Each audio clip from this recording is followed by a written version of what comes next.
Today, we are doing our first ever video series membership spotlight interview with Margia Corner, who is a partner that lateraled about a year ago to Sheppard Mullen. Before we get into your roles in the legal world, just tell me a little bit about yourself. So I am a partner in the San Francisco office.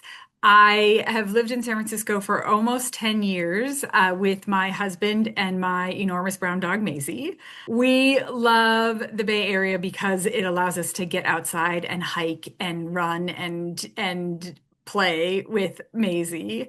Um, and we have family up and down the West Coast, so it's easy for us to spend time with all of them. I have pretty much always wanted to be a healthcare regulatory lawyer since I learned that it was a thing. I applied to law school and public health school after taking a few years off after college to goof off with the thought that I wanted to do health policy and found after spending my first year in law school that actually I really loved being a lawyer and sort of legal analysis and then had a first summer job at the University of Michigan Health System in their in-house legal office, and then was sure that I really wanted to actually be a lawyer. But I am really lucky in that way because I think most people going into law school or being in law school don't even know that there is such a thing as a health regulatory lawyer. Mhm. And I not only found it, but found that I loved it, and it has really shaped my entire career. That's awesome. And I share the sentiment of wanting to do healthcare regulatory work once I learned what that was and that it existed, but that didn't happen for me until law school. So that's really interesting to learn about. Just to talk a little bit about your role as co-interim deputy general counsel for health affairs, privacy and data protection in the University of California Office of General Counsel. What are the most noticeable differences between working at a firm and working in the UC system? It is very trite, but I would also say very true that in my role as the co-interim deputy general counsel, I probably spent 10 to 20% of my time giving legal advice, and the vast majority of the rest of my time helping my clients solve problems, being part of the business decision making, being part of the political sort of navigation, being a something akin to a therapist or a coach, and really being involved in a lot of the day-to-day operational decision making that the university's clinical enterprise was facing. And now that I am back in private practice, I spend much more of my time sort of in the weeds on laws and regulations, where people are really coming to us for the expertise that we can offer them that they either don't have time to research themselves or that is really nuanced. And so I am spending a lot more time on uh, like on the sort of true core regulatory work that I have always loved. That makes sense. And that's a really key difference, I think, that women who are maybe considering a move either in-house or to a firm would be interested in hearing about. So thanks for sharing. And then to turn it over a little more to focus on your current role at Sheppard Mullen, what are your favorite aspects about day-to-day in your current role? So two. One is the sort of variety and breadth of experience, sophistication, business purpose, social mission of the different clients that we work with is really, really fun. We are lucky to work with people who are new players in the healthcare industry, people who are long established institutions in the healthcare industry, all of whom are navigating a lot of both regulatory challenges, sure, but also real business challenges and real sort of patient access issues or patient care issues that they're trying to solve. And it is really fun to be able to switch perspectives and sort of and see different aspects of the industry and the types of folks who are trying to solve problems in the healthcare industry. I have really, really loved that. The Second thing that I has been the best is obviously working with all of the different associates and partners on the team, right? We are very lucky to have such a breadth and depth of experience. But one of the things that is also, I think, typically true of an in-house experience is that there are very few lawyers who are early in their careers. Mostly people hire experienced lawyers to be in-house. We always had two legal fellows who were right out of law school working on our team because we really wanted to give them an opportunity to learn more about health law than you can get in just a summer internship. Right. And it was great for us. But my ability to work with lawyers who are still early in their career and are still trying to figure out their path and learn um, is much greater here at the firm, and that's awesome. Yeah, I could see why that would be really exciting, especially for someone like you who has so many years under your belt to get to see the younger generation of lawyers and bring them up in an area where you have so much passion.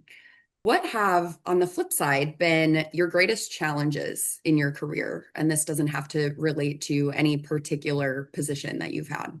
I did try to get positions that I ultimately did not get.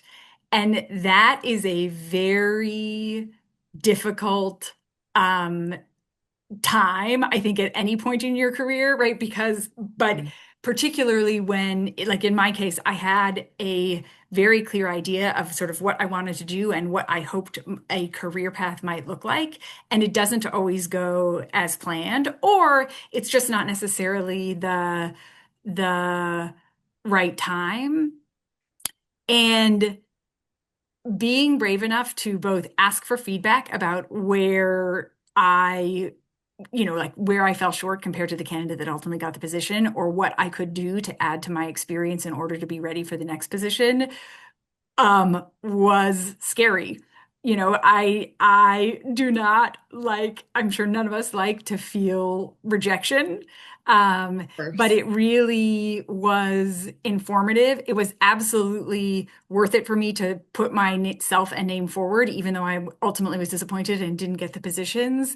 And so I would strongly, strongly, strongly encourage any lawyer, but probably also especially any female lawyer, to do the same.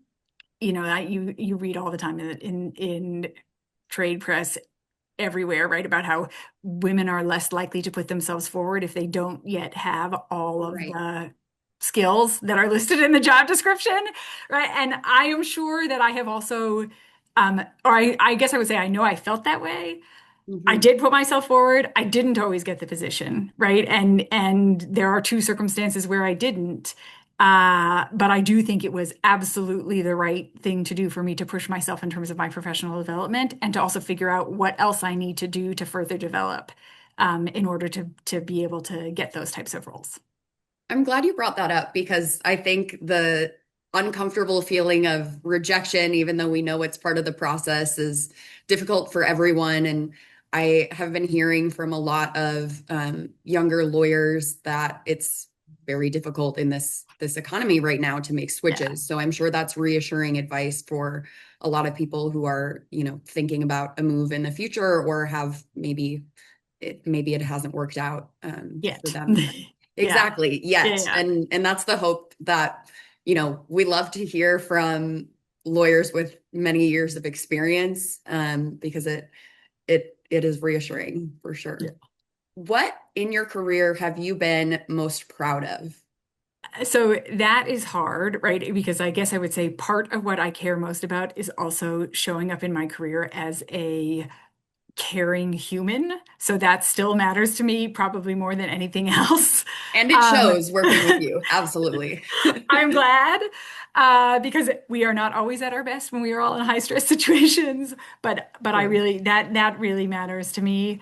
Probably the single most um, profoundly impactful and like moments that I am most proud of in my career as health lawyer are the time that I spent at UC helping the university respond to the COVID pandemic.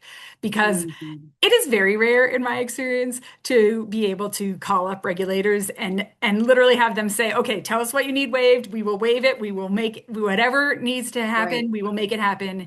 And with the support and collaboration from the governor of California, from the California Department of Public Health, from a whole bunch of different regulatory agencies who are not always so flexible, we were able to convert a whole bunch of research laboratories into clinical diagnostic laboratories that could do COVID diagnostic testing in a matter of like less than a month, like weeks, not even months, which was extraordinary.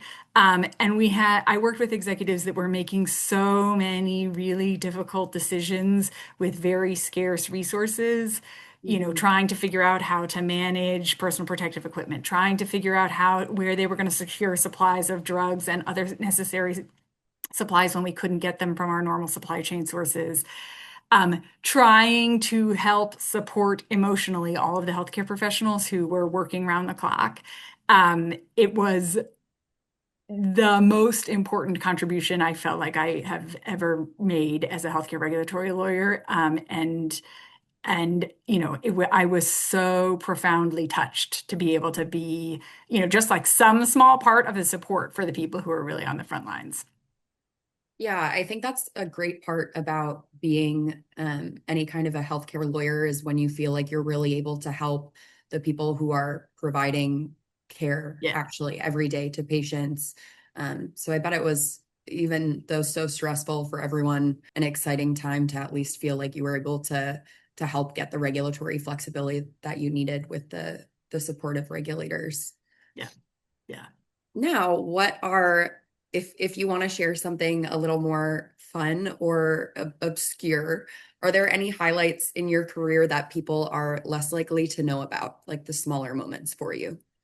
Ah, yes. Okay. So I started my career in private practice at Hogan Levels. Hogan has as a pro bono client the Ministry of Health and Welfare in Liberia.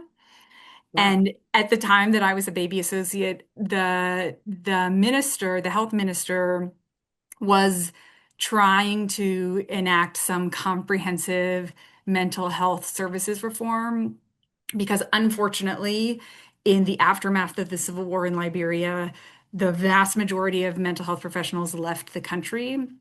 And Mm. so at the time that I was working with them, there was only one psychiatrist in the country and a whole bunch of other trained mental health professionals, but not necessarily psychiatrists.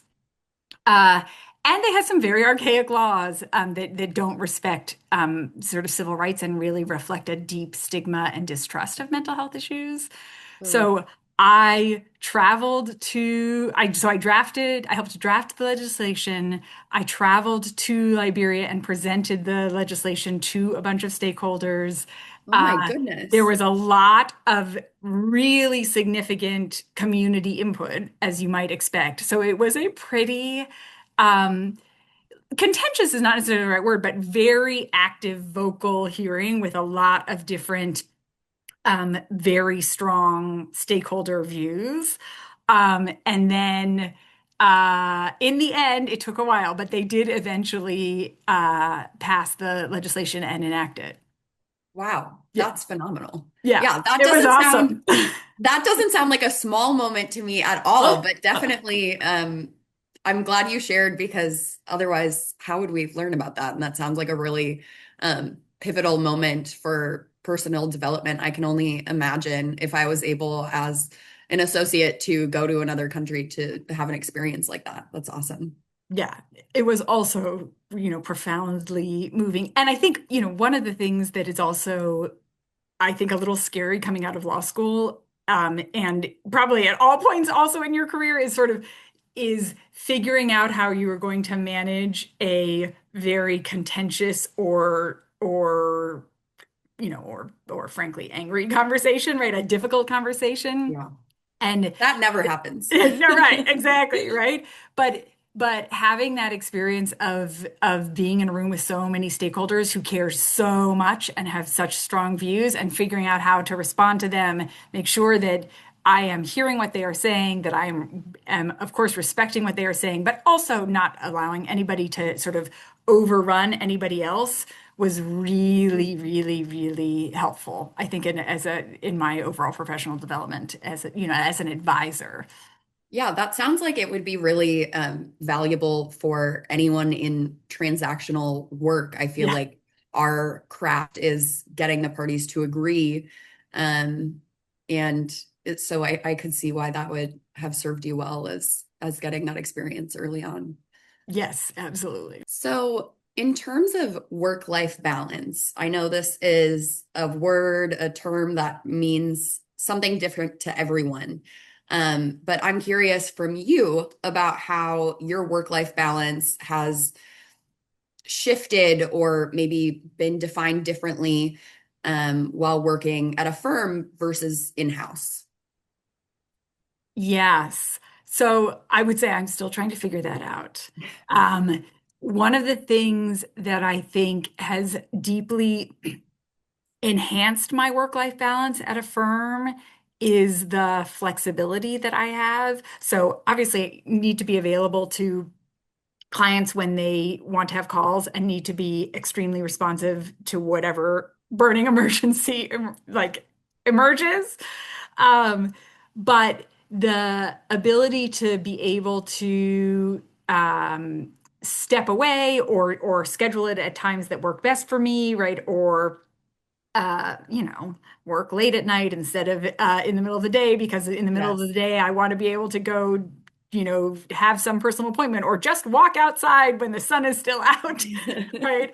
I know that Have feeling. been great, right? Because I do think, look, it's really easy to get completely swamped and overwhelmed and tied to your desk, but I do think that I work better if I remind myself to stand up and take a break and actually go outside, see the sunshine, all of that. And I think that actually there is a lot of flexibility in sort of figuring out how you can be responsive, but also still take those mini breaks or have time for yourself. The thing that is the hardest, I think, so far for me to adjust to and thinking about how to manage work-life balance is work-related travel. Because I have been lucky to be included in all kinds of great, conferences and had been speaking and doing a bunch of really fulfilling and good sort of professional development activities. But all of that time on the road does take a toll, right? Because then there's all the work to catch up on. There's like the time with Right. my husband and dog. And I haven't figured that part out yet, right? Like that part, I feel like I'm trying to find the right balance still. And I think part of that comes with being a new partner. You know, Yeah. you have a lot of obligations to go and meet people at the firm and outside of the firm. And um, so I'm sure hopefully that balance gets a little bit easier over time. Yes. Yeah, I think so. But I think I will also, I also say it's not that I didn't also sort of affirmatively choose all those things, but I do think that there is absolute value, particularly when you're in a new position, to saying yes as often as you can, right? To make sure you do take advantage of every opportunity that you have. And so I have certainly employed that philosophy, but yes, I'm still then trying to figure out okay, like maybe there are some things that I didn't actually have to say yes to or wouldn't say yes to again, having been there once. Yeah, and thanks for being honest about that. I know, like you said, especially when you're in a new role or at the very beginning of your career, also, it's important to, say yes to everything. But um, eventually, I think, certain boundaries or being able to say no to some opportunities sometimes is important for just not burning out, Yeah, frankly. exactly. Absolutely. What value do you see in a women's leadership network in healthcare, like we've put together for Wilk? So I think it's enormously valuable. I have benefited throughout my career from a variety of different mentors, and almost none of them. I'm pausing to actually think if this is true, but almost none of them were sort of formally assigned, Hmm. right? But they are, um, many of them are women, but not all, only women. I have also had a number of fantastic male mentors, and the having the opportunity to really sort of develop meaningful personal relationships with my mentors is what made their mentorship, I think, so effective. And so one of the things that I like about Wilk so much is that it is trying to really build that in and build it in a meaningful way with sort of sustained engagement and time. And I think that's really, really, really valuable for helping women grow in their careers and succeed and lead. It certainly has been valuable to me over my career. And I think it's hard. I have participated in lots of formal mentoring programs too, and I like doing those and I'm happy to sign up for them, but I've never really found those to be the ones that clicked the most for me either. And I do think that having an opportunity to have a more sustained way of developing relationships among people who are peers, who are your clients, or who are otherwise also trying to navigate the same industry and the same legal industry as you, really, really helps. Yeah, and I think it's great because a network fosters those more natural as opposed to Absolutely. formal assigned mentors when it's a larger community of people. Do you have thoughts on gender equity in the workplace and specifically any developments that you've observed in legal and healthcare spaces over the last decade or so of your career? In my experience, most of the healthcare teams that I have been part of, which is two firms, two in-house roles, have been female dominated and have had female leaders. I will also say I know from experience, both being at two firms and also being in-house and interviewing lots and lots and lots and lots and lots of outside firms for work, that despite my own personal experience, there are still not nearly enough women or people of color who are partners as healthcare lawyers at most firms, right? Like the healthcare legal industry, I think, is farther behind in advancing the diversity of the profession than some of the other subject matter area expertises. A question that I've been really looking forward to your answer to because, as I mentioned, this is my first experience as a lawyer. So, do Mhm. you have advice for new lawyers on how to plot their career trajectories? Not limited to if they're currently at a firm or, but um, what's your take on career planning? Yes. So I would say, I guess I would reiterate a couple of the things that I have said so far about what I think really worked for me. Um, and of course, everyone's experience is different, right? But I do think that showing up early in a new role and asking for every opportunity and sort of being really proactive and taking on things, including sometimes when you don't have time, but because you think it's really interesting and you're going to get it done anyway, really, really serves you well, right? Because it helps you learn the most, right? And see what you like and don't like the most. And then also it shows the rest of the team that you're working with that you are committed, you are curious, you are interested in learning, and you want to figure out how to grow your career, right? Like that you are trying to help yourself become a better health lawyer. And so I do think that really, really matters. The other thing that I would seek to find, again, ideally in an organic or sort of more sustained relationship uh, context, are a variety of different mentors because the the thing that has helped me make every career move that I have made has been my network and my mentors.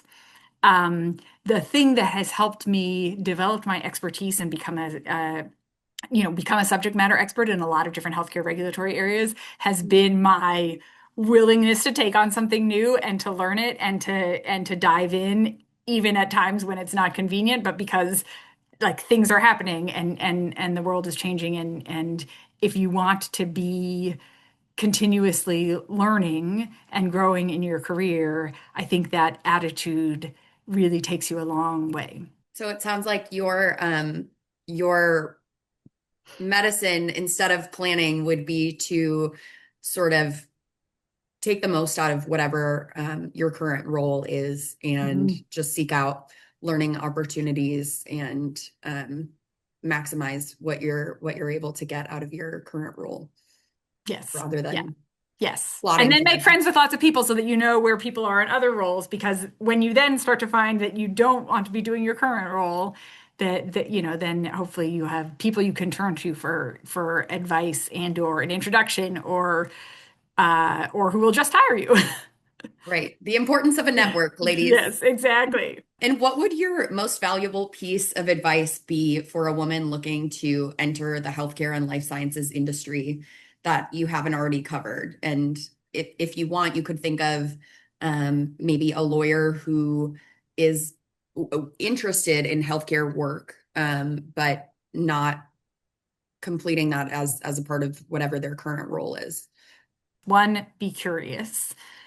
Two, this is like a very specific plug, but to the extent that you are not working in healthcare and you think you might be interested in understanding more about how the healthcare system works, read what the Kaiser Family Foundation publishes because they do a phenomenal job of making information about the healthcare delivery system accessible to lawyers who do not yet know anything about the healthcare delivery system. I So was that is what glued I to the always Kaiser tell. Family Foundation in law school. Yes. So I Yeah. love that you mentioned that. Yeah. But it's funny because I would say all of our summer law clerks that is probably the single most repeat resource that I tell them to consult to sort of get some background. So I highly, highly recommend that. The other is that the Medicare Payment Advisory Commission publishes brief one pagers on how all the Medicare payment systems work. So I also make all of my junior lawyers read those, but that's very specific to Medicare payment. For professional transitions, since you Mhm. most recently made a move from in-house to a firm, do you have any advice on how to not burn bridges while you're making a career move, especially between public and private sectors? Yes, I think the most important thing is to be both transparent, um, but also uh, respectful. So, what I mean by that, I would never say to someone, I am unhappy in my job. I do not want to do this anymore. I am, this place is a miserable place to work, or you're a miserable boss. So I don't mean to be transparent in that way, but I would say that probably, I'm pausing because like probably starting with my first year review after I had been there for my first full year as an associate in a firm, I Mhm. started talking with my partner mentor and the partner who's assigned to do my performance evaluations, both. Um, every year about how I thought at some point I would want to spend time in the government as part of my career, right? That was how I thought I was going to be able to develop as a regulatory lawyer, and that I really wanted to be excellent at while I was at the firm, but that I wanted to um, uh, be able to spend time in the government so that I could then say to clients afterwards, like, I've spent time in the government, I know how it works, I can be really useful to you as a regulatory lawyer. Mhm. And I think there's a lot of fear. I remember being afraid to do that at the time because I didn't want anybody to think that I wasn't committed to the current role that Right. I had.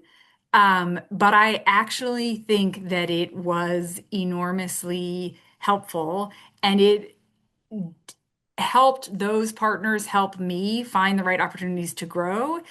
I also then used them as references when I applied to government positions. Then I got some government positions and they then talked me out of it because they were like, you're not going to get X, Y, or Z. They had been, they had been in those roles in the government. They're like, that role is not going to get you what you want. And so it ended up being a very professional, um, it was sort of part of the overall mentorship that I got from them and really benefited from. And in the end, I got a lot of career advice from them in the process of doing that. But I think still showed them through, the way that I showed up at work, the way that I took everything on, the way that I got things done by the deadlines and the Right. enthusiasm I expressed that I was still totally committed to being an excellent associate at the firm and in that role. Um, and so same, right? In all of my career transitions, like before I have made the transition, I have said directly to my boss, like, here's what I think is going to be next for me in my career. Here's where I'm trying to get to. I would love to find X, Y, or Z opportunities to help me get more exposure to that. Um, and or when then I didn't get the role, then I said to my boss, I was like, here's the things that I am trying to find, right? And that don't exist for me now anymore Mhm. at this institution, right? Like here's or I found having just spent the last year doing X that actually I don't like X. And so I really want to spend more time doing Y. And Um, I like that you mentioned kind of putting the focus back on you. So I want to get this experience, yeah, and it sounds like having that kind of transparency served you really well, and was mutually beneficial then with that yeah, firm because they know, what you're looking for, and um, aren't offended by that as taking it personally in any way. yeah, yeah. And I do, look, I will say, I do think that there are some managers who don't respond well to that feedback, right? But I think that that is a failure on the management part as opposed to a reason not to do it. And obviously I would feel terrible if somebody who similarly tried sort of the same approach that I did ended up getting burned as a result, right? Where somebody like froze them out and didn't stop Right. giving them opportunities.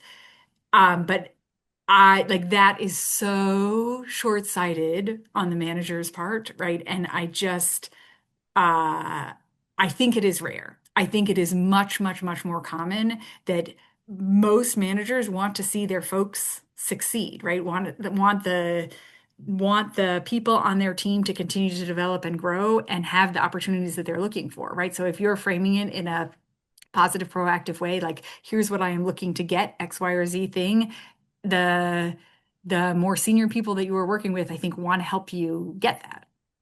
That's great. And I'm glad that you had supportive management Yes. experiences. And I think a good reminder that you're saying that's more of a short-sighted view, because I've heard from, other partners at the firm, associates can be really scared to speak about maybe thinking about a move, but those partners, have said it is part of the business model at a firm that not every single associate is, you know, expected to stay and make partners. Some are going to go to a government position or go to a client or work in house.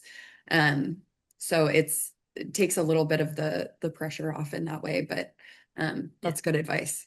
Yeah. Well, and I guess I would just emphasize the don't burn bridges part of your question, because I will say I also would never have thought when I left a law firm before that I would end up back at a law firm. I think it is pretty rare actually for folks to come back from having been in-house to come back to private practice, but not all that rare because once you do it, then you find all these other people who did.